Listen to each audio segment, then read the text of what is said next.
Il y a un petit raffinement que je peux mettre dans ces named native query, c'est que ici je peux mettre un paramètre supplémentaire, enfin un attribut supplémentaire, qui est l'attribut result class.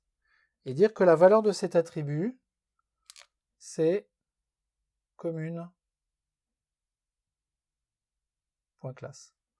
Et ça va marcher un peu de la même façon que quand on avait passé la classe commune à notre méthode createNativeQuery, sauf que là, je le fais directement à ce niveau-là, et il va y avoir une petite différence dans le fonctionnement qui va être assez agréable.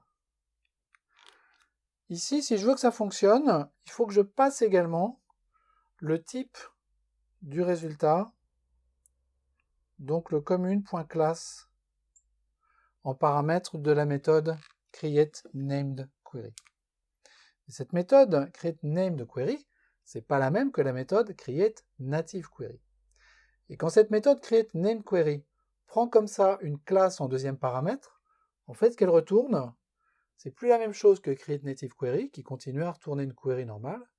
Cette méthode-là, elle retourne un typedQuery, et en l'occurrence, un typedQuery de commune. Ce typedQuery, je vais l'appeler TQ.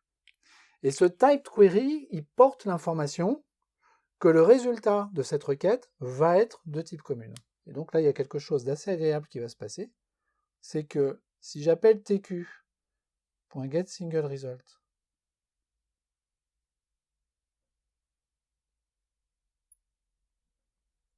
ça va me retourner directement un résultat de type commune.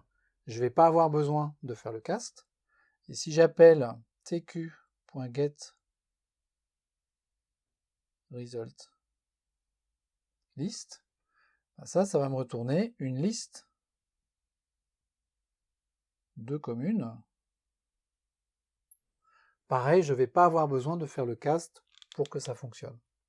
Donc ça, c'est quelque chose que je peux faire avec les native queries, une fois qu'elles sont nommées, du fait que là, c'est une méthode createNamedQuery que j'appelle, et non plus une méthode createNativeQuery.